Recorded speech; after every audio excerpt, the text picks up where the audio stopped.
Les mannequins d'entraînement ont été intégrés dans Diablo 4 et ils sont pas très utiles malheureusement. Enfin pour le moment en tout cas. Petit retour à chaud sur le dernier patch, mais également ce que Blizzard pourrait nous proposer sur la BlizzCon, ainsi qu'un nouveau concept de stream que je vais vous proposer demain. Bref, c'est parti pour cette petite vidéo d'actualité Diablo 4 de la guilde ici Camille, et pour ne pas manquer les prochaines vidéos et surtout avoir une chance de loot votre Shaco, n'oubliez pas d'exploser ce bouton rouge et d'atomiser la cloche. Sur ce, c'est parti. Et on commence avec le stream un petit peu particulier que j'ai décidé de vous lancer demain. Donc ce sera demain dans la journée, probablement en début d'après-midi. J'ai pas l'horaire exact, probablement 13 h. Voilà, ça dépendra à quel moment je suis prêt exactement. Je dirai entre 13 et 14 h. Vous aurez la notification sur Twitch, sur le Discord. Je vous ferai une notification sur YouTube également. Donc voilà, le plus simple c'est d'aller me suivre évidemment sur Twitch. Vous avez le lien en description et également un lien dans l'article que vous verrez qui va vous permettre de comprendre et de détailler un petit peu les objectifs de ce streaming. Mais pour faire simple, on va créer un personnage hardcore. En l'occurrence, ça sera un barbare avec des règles un petit peu particulières. Donc tout au long en fait de ma progression, les modérateurs qui seront présents sur le live vont lancer des sondages pour inciter les viewers à m'obliger en fait à faire certaines actions. Par exemple, on sait que en hardcore, il vaut mieux éviter de faire des donjons. Pourquoi? Parce que tout simplement, vous pouvez rencontrer le boucher, ce qui peut amener tout simplement à la mort de votre personnage. Et il y a pas mal de choses comme ça qu'il vaut mieux éviter de faire. Et l'objectif, ça va être de m'obliger à prendre des risques et potentiellement mettre mon personnage en danger. Et l'objectif peut-être des viewers sera de me tuer, tout simplement. En plus de ça, je vais jouer barbare. C'est une classe que je n'ai jamais joué. Alors je l'ai testé sur la bêta. Voilà, là, sur la bêta, on avait essayé le barbare. J'ai joué pendant 2-3 heures peut-être, mais voilà, j'ai très peu de connaissances sur cette classe, donc ce qui va rajouter, je pense, pas mal de difficultés parce que je vais devoir apprendre la classe. Vous pourrez faire également plein de paris, c'est-à-dire que si par exemple vous m'obligez à faire un donjon, vous allez pouvoir ensuite voter sur est-ce que je vais mourir, est-ce que je vais pouvoir terminer tout simplement ce donjon.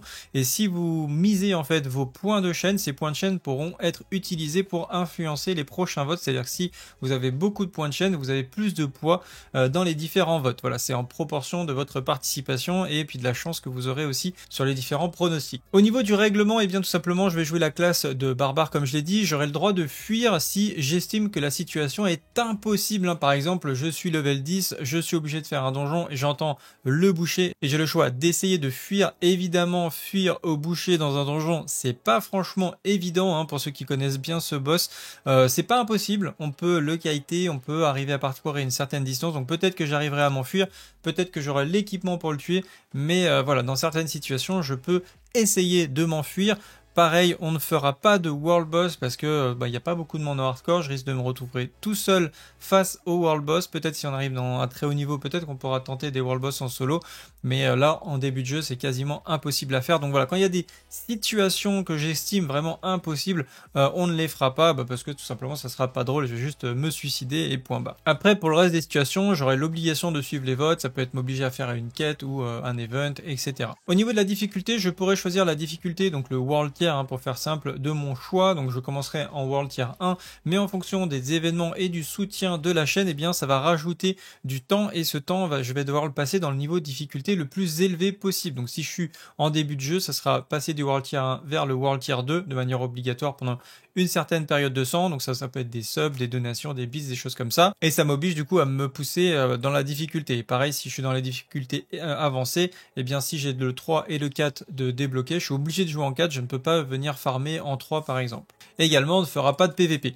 Voilà, donc tout ça se passera demain, c'est une sorte de bêta, un concept en bêta, voir si ça va vous plaire, s'il y avoir du monde, et surtout des interactions, parce que c'est ça qui m'intéresse, c'est avoir des interactions avec le chat, et si ça marche bien, on continuera évidemment la semaine prochaine, probablement sur le même principe, avec peut-être un nouveau personnage si celui de vendredi est mort, parce qu'à mon avis, je sais pas pourquoi, je sens qu'il va pas faire long feu, enfin bon, on verra bien. Et bien ensuite, c'est le retour du patch, puisque hier, on a eu le déploiement du nouveau patch avec, une des plus grosses fonctionnalités qui a été l'intégration du mannequin d'entraînement. Donc mannequin d'entraînement, pour ceux qui jouent à WoW, vous connaissez très bien ça, ça avait été intégré à l'époque, je crois que c'était sur Cataclysme, si je dis pas de bêtises, l'arrivée des mannequins en traitement, ou peut-être MOP, je sais plus, mais c'est vrai que ça avait été très intéressant. Puis en WoW, l'intérêt de WoW, et ce qui était hyper bien, c'est qu'on avait des add-ons de calcul de DPS, hein, comme par exemple Recount, Detail qui arrivait plus tard, etc. Donc vraiment, on pouvait analyser de manière approfondie nos DPS. Blizzard, eux, tout ce qu'ils avaient fait, ils avaient intégré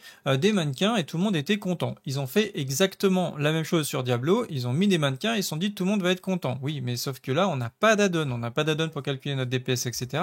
Sauf si Blizzard demain autorise les logiciels tiers, ce que ou alors intègre les add-ons, ce que je pense ne feront évidemment pas pour des raisons de sécurité. Donc du coup, on n'a pas de moyen, eh bien on va aller voir comment, je vais vous montrer où c'est dans le jeu, mais on n'a pas de moyen de calculer notre DPS, donc ça c'est un petit peu dommage. Et même plus que dommage, c'est pour moi en tout cas, je trouve que ça ne sert à rien. Enfin, cette fonctionnalité dans l'état ne sert pas à grand chose. En plus de ça, j'ai essayé de tester hier avec mon Necro, ça ne marchait pas, donc tous les familiers, et apparemment c'est pareil pour le druide, ne fonctionnent pas. Blizzard est au courant, ils ont fait un tweet et apparemment ils vont corriger ça bientôt. Alors pour ceux qui se demandent où ça se situe, voilà, on se met dans le jeu en fait quand vous êtes dans Kyovashad, vous avez ici un donjon du niveau 100 qui s'appelle Terrain d'entraînement, donc on va y aller, je vais vous montrer rapidement comment ça fonctionne. Voilà, vous avez juste une salle avec un mannequin, donc comme vous pouvez le voir, malheureusement, y a quand même, je peux quand même faire l'attaque spéciale de mon golem, hein, mais après il ne continue pas d'attaquer malheureusement, et vous voyez mes créatures qui ne font absolument rien. Donc voilà, c'est un petit peu problématique, mais même là, admettons quand on veut afficher les dégâts, on voit qu'il y a plein de petits dégâts, etc.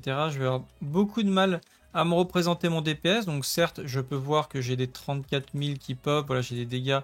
Je peux essayer d'identifier comme ça au doigt mouillé les dégâts que j'effectue pour après essayer de changer des pièces et me dire ah tiens j'ai gagné un peu de dégâts, ça a l'air de faire plus mal, etc.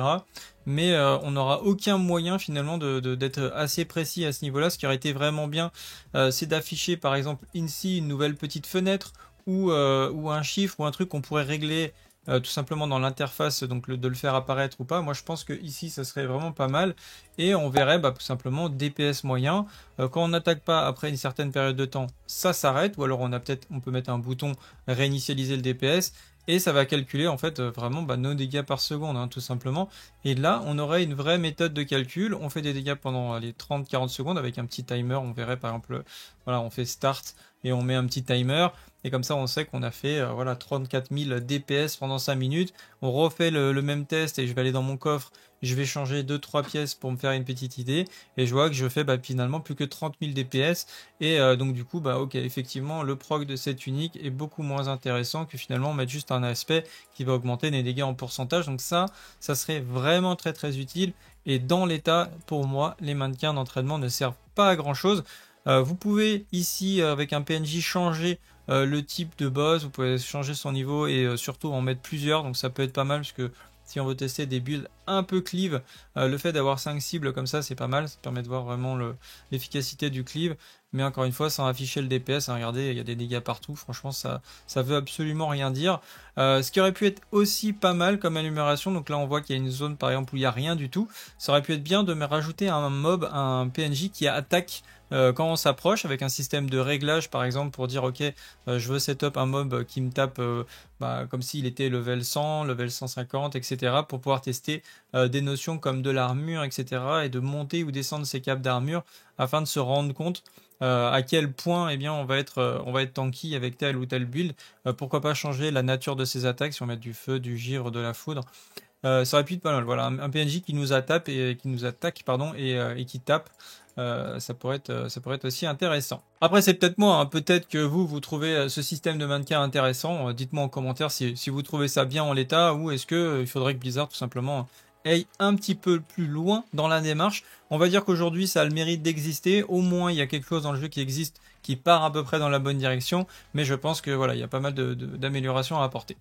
Le changement qui est pour moi le plus appréciable depuis ce patch, c'est vraiment le fait de pouvoir rembourser ses parangons.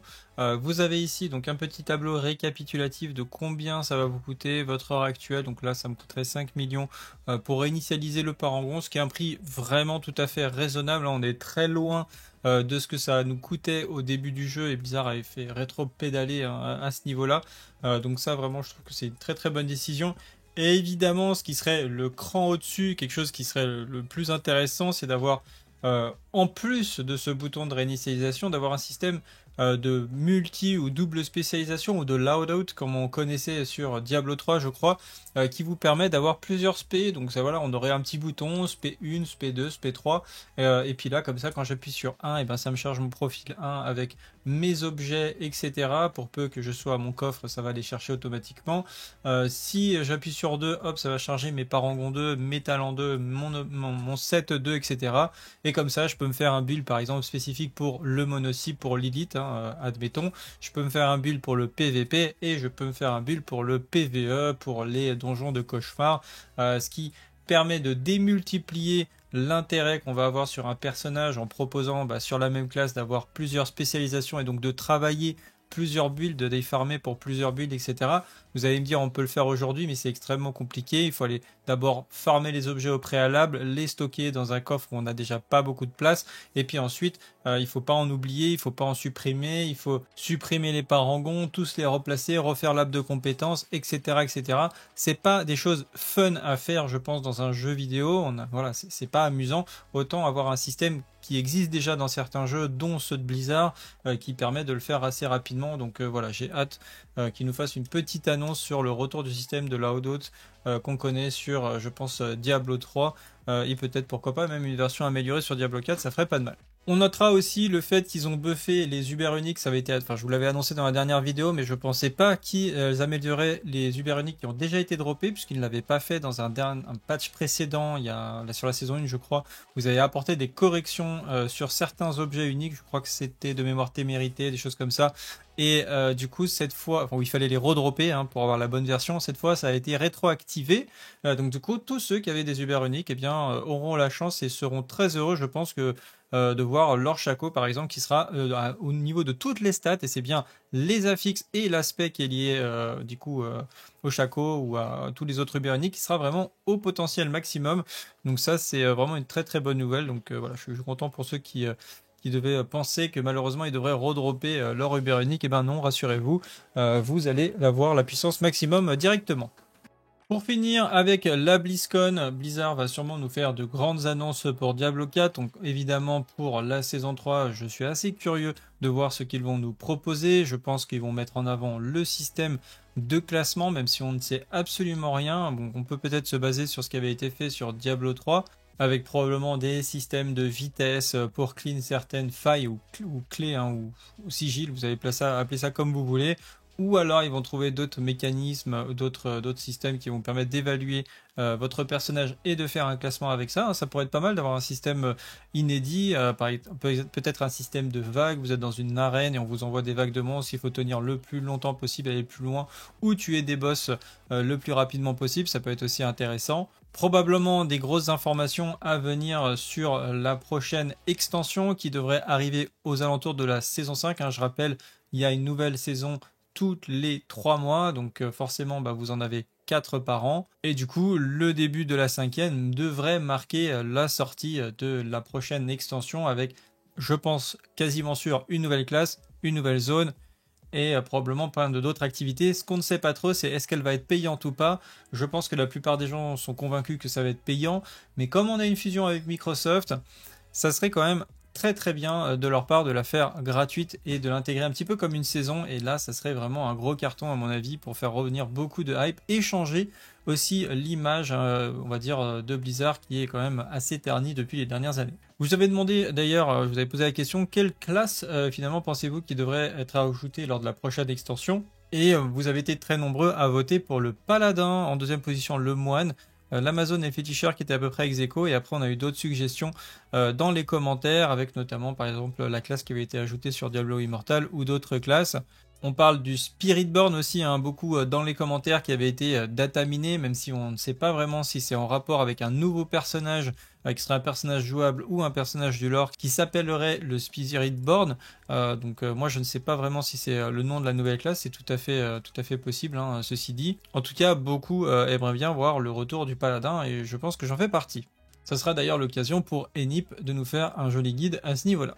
On se retrouve cet après-midi pour un stream un petit peu spécial puisque on va réaliser des invocations de Duriel, environ 40 invocations D'ailleurs, un grand merci à Cyprinus, Rofelos, Bloody, Sebish et en particulier Proto qui m'a aidé à organiser cet event et qui s'est occupé de la logistique à ce niveau-là, en plus d'avoir récupéré des matériaux. Donc merci à vous, et si ça vous intéresse de voir quels sont les drops qu'on va avoir sur 40 invocations de suite, eh bien ça va se passer à peu près vers 15h, je devrais lancer le stream. Et encore une fois, vous avez le lien en description sur le site, sur Discord, bref c'est difficile de louper mon live. En tout cas c'est tout pour aujourd'hui, si la vidéo vous a plu, n'hésitez pas à la liker et la partager, on se retrouve dans la prochaine, salut à tous, salut Aguil, ciao bye.